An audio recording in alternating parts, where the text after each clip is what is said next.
Halo ya traders. Nah, jadi sebenarnya saya lupa ya untuk review hasil mingguan dari EA Evening Scalper ini ya. Karena saya akhirnya sempat scroll playlist ya. Kemudian ternyata ini belum saya review EA-nya. Wah, parah. Belum saya review bener ya. Dan sudah selama 2 mingguan ya belum saya review untuk upload untuk EA ini gitu. Jadi sekarang saya akan review hasil di minggu ketiga sekaligus ke minggu keempat. Berarti sudah penggunaan selama 1 bulan untuk EA Evening Scalper. Nah, dan juga untuk EA ini itu ada saya pakai dua versi ya. Yang ini yang versi 1.68, yang satunya lagi itu versi 2.29.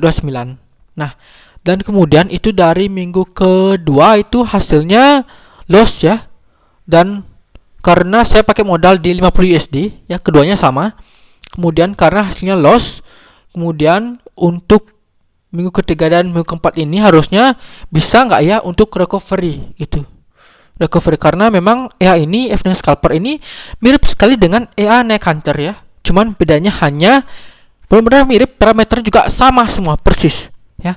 Bedanya hanya di Evening Scalper ini OP-nya atau mulai untuk pending ordernya itu di sore hari ya, karena namanya sendiri untuk evening ya, namanya sendiri evening.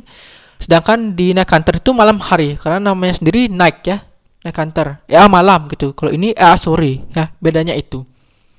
Karena parameternya persis sama. Sempat saya bandingkan ya, coba cek lagi di playlist ya, video-video sebelumnya pasti ada ya, sempat saya bandingkan. Nah, kemudian hasilnya seperti apa di minggu ketiga dan minggu keempat ini ya, dan juga nanti akan saya cek untuk dardanya ya seperti apa. Mari kita cek.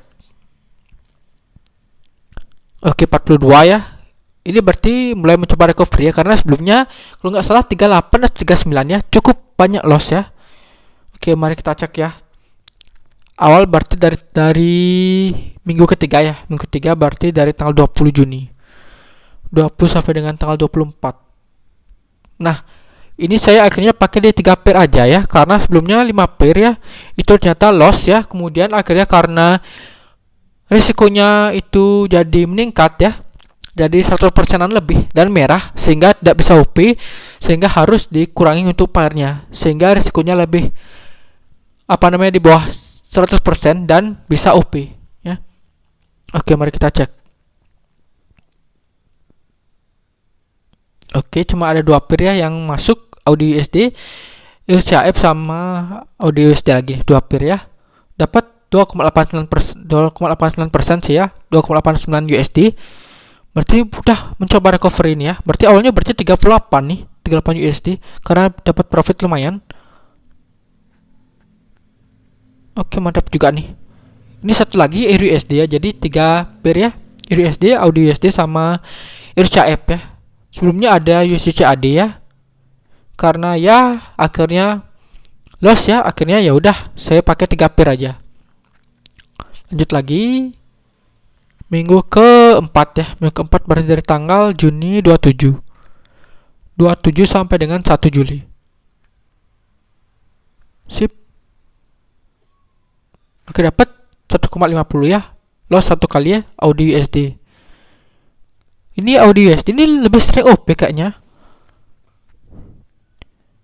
Oke, hasilnya 42,21. Jadi total minggu kedua dan minggu keempat, minggu kedua, minggu ketiga dan minggu keempat ya. Maaf ya, saya ini bisa-bisa banyak lupa ini udah minggu keberapa gitu. Karena memang kebanyakan ya lupa jadinya. Apalagi kalau misalnya ada yang nanya rekomendasi dong bang, ini ya apa gitu. Udah saya sendiri lupa siapa kayak apa aja gitu, karena saya emang gak list ya. Malas sekali untuk ngelis EA-nya apa gitu. Bener-bener. Karena memang saya tidak mau orang lain itu merasakan apa yang saya rasakan. Ya, karena saya memang cocok dengan semua strategi. Semua strategi saya cocok ya. Mau marti oke, gas gitu. Mau averaging gas juga gitu. Kalau sampai MC gas lah. Ini kok misalnya kok jadi jauh sekali. Juni tanggal 20 sampai dengan ini ya. Dapat 4 ya, 4,39. Oke, jadi benar ya, awalnya di 38 ya, dapat 4 USD jadi 42 ya. Oke lah, bisa lah cover ini. Kayaknya bisa ya. Oke, jadi sekarang kita lanjut ke yang versi 2.29. Apakah malah hasilnya loss ya? Karena memang ada parameter sedikit yang berbeda ya, cuma secuil doang gitu. Saya lupa ya. Jadi apa yang beda ya? Ada bedanya cuma secuil gitu. Kayaknya filter di ini ya, filter di news ya. Ada filter news FOMC ya. Benar, ada filter news FOMC. Benar, kalau misalnya di yang versi 1 ini belum ada ya. Oke, lanjut lagi ke versi 2. Ini dia versi 2 ya, versi 2.29. Lanjut. Oke, dapat 44 ya. Ini selama 1 bulan, walaupun loss sih, masih banyak kan untuk balance-nya di versi 2 ya, ketimbang versi 1. Apakah karena FOMC itu ya? Bisa jadi sih. Oke, lanjut ya. Minggu ketiga berarti Juni dari tanggal 20 sampai dengan 24. Tadi di versi 1 dapat 2, sekian ya. Ini apakah sama? Wah, dari tanggal 2 ini. Mana tadi 24. Sip. Oke, sama dapat 2,17. Malah lebihan yang versi 1 sih ya. Ini dikitan ya. Ini 2,17 tadi. Yang versi 1 malah ada sebelumnya di tanggal berapa ya. Jadi ada Audi USD dulu. Sell ya, buka sell ya. Kalau nggak salah. Terus EURCAF, kemudian Audi USD lagi. Jadi 3 OP ya. Ada 3 kali OP selama seminggu di minggu ketiga. Sedangkan di sini cuma ada 2 kali OP aja ya. Kemungkinan mungkin kena newsnya ya, benar-benar. Oke. Lah malahan dapat sedikit ya. Dapat 2,17, sedangkan di tadi di sana 2,4 ya, 2,49 kalau nggak salah. Oke deh, karena ini cuma 2 loh ya. Padahal di versi 1.68 tadi itu 3 ya. Wah, memang jadinya memang bakal ada perbedaan ya untuk OP-nya karena memang versinya beda ya. Logaritma juga agak diutak-atik sedikit ya. Kemudian ada news filternya juga ada FOMC gitu ya. Oke, lanjut lagi deh. Minggu keempat dari tanggal 27 sampai dengan tanggal 1 Juli. Sip. Nah, ini sama ya, 2 ya. 2 OP ya. Dapat 1,27. Benar ya. Minus juga, ini juga profit kayak gitu. Oke, lanjut ya. Hasilnya di minggu ketiga dan minggu keempat berarti dapat 4 juga ya. Oh, cuma dapat 3,44 ya. Nggak dapat 4. Kalau misalnya yang tadi kan di versi 1 kan dapat 4 ya. Malah versi 2 ini cuma dapat 3,44. Oke, emang mungkin karena memang ada beda OP-nya ya. Benar-benar beda OP-nya. Karena memang beda versi ya. Jadi mana versi yang lebih baik? Ya karena ini baru 1 bulan kita belum bisa nentuin ya. Harus berbulan-bulan dulu atau misalnya harus recovery dulu lah. Karena kita di sini adalah mencari profit ya, bukan mencari loss ya. Kalau misalnya mencari loss yang manapun ya semua bisa ya. Tapi kalau misalnya mencari profit yang konsisten, nah itu dia yang mana yang bisa konsisten dan tahan lama. Walaupun profitnya kecil gak masalah ya, tapi bisa pakai di berbulan-bulan bahkan bisa bertahun-tahun kayak gitu ya. Oke, jadi sekarang mari kita cek untuk drawdown deh ya. Kenapa nikmat untuk drawdown? Mana MK5 ya, kita cek. Nah, ini dia untuk MK5 versi 1 ya. Versi 1 drawdownnya sekitar 29,9% ya DD-nya. Ini awalnya ada depo 100, kemudian saya WD ya. Biar pas ya dapat 50-50. Oke, lanjut ya. Profit rate-nya tuh 52% ya, loss rate 47%. Oke, mari kita cek untuk drawdown-nya ya. Itu berapa sih floating-nya? Nih, dalam USD itu 29,92% itu floating sampai 13,64 USD. Oke, by equity ya, berarti memang bener-bener ini ya ada floating ya sekitar segitu ya. Mungkin buka 5 pair gitu ya, 5 pair semua kebuka, akhirnya memang floating ya, seperti itu. Karena memang ini kan ada SL dan ada TP. Jadi kalau misalnya kok bisa gede gitu untuk floatingnya, karena memang pas itu lagi open banyak semua terjemput gitu kan, otomatis floating juga banyak jadinya gitu. Oke ya, 29,9%. Sip ya, sama ya. Kemudian lagi minus 9 ya, minus 9. Oke sih ya. Sip, mari kita cek yang versi 2 ya. Apakah sama malah atau malah beda ya? Versi 2. Nah, dia versi 2. Oh, lebih kecil nih, 28,1%. Ya. Profit dan loss rate-nya 50-50, men. Wow. 50-50 loh.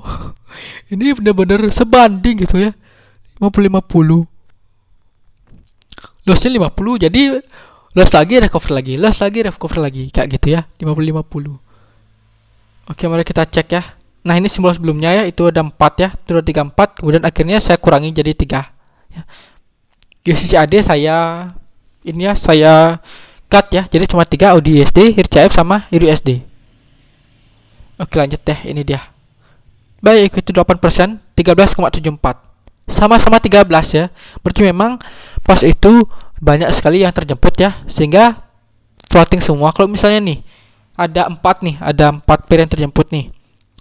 Kemudian satu pair aja lagi minus 3 USD gitu kan, otomatis 4 pair ini bisa 12 USD-an ya. Kayak gitu.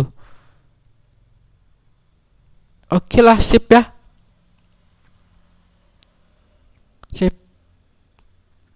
Oke, mantep ya.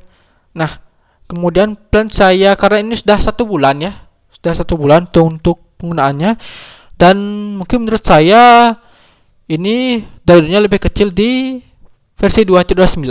Nah, untuk planning ke depan ini mungkin saya nggak akan bandingkan lagi dengan yang versi 1 ya, sebelum mungkin nanti kalau misalnya sudah bisa recovery, yang mana yang duluan nanti mungkin pas itu akan saya review ya, untuk versi 168 dan versi 2.29. Jadi untuk kedepannya ini saya akan, untuk minggu depan sudah saya mulai ya, sudah saya set juga ini FNX Scalper Pro versinya sama 2.29, dan set yang sama juga nih di broker IC Market ya, akan saya coba di sana, karena sebelumnya naik kantor juga saya bandingkan ya, untuk versi yang sama, set yang sama di 3 broker malahan, di Agnes, IC Market, dan Forex4U. Sedangkan FNX Scalper ini maunya di IC Market aja, karena memang terbukti yang naik counter itu malah di IC Market dia bisa recovery dan sudah mulai profit gitu. Sedangkan yang lain belum, masih recovery aja. Jadi saya mau coba ya di IC Market lagi dan bandingkan hasilnya yang di Agnes ini dengan di IC Market seperti apa. Modal juga sama ya, modalnya di 44,65 USD ya. Jadi otomatis statnya sama, jadi otomatis bisa kita bedakan ya, bandingkan apakah mana yang lebih profit ya, atau mana yang malahan loss lebih banyak, seperti itu ya, atau bisa recovery lagi ya. Oke ya, mungkin itu untuk minggu depan. Sudah tidak akan update untuk perbandingan di versi 1 dan versi 2, namun akan update untuk di beda broker. Oke, jadi cukup ya untuk review kali ini. Dan akhir kata, saya ingatkan kembali untuk disclaimer bahwa segala jenis investasi dapat menyebabkan Anda kehilangan uang. Jadi, bijaklah dalam berinvestasi, gunakan uang dingin atau uang yang Anda sudah siap kehilangan. Apalagi trading merupakan high risk atau risiko yang tinggi. Oke, jadi cukup sekian dulu, sampai jumpa dan terima kasih.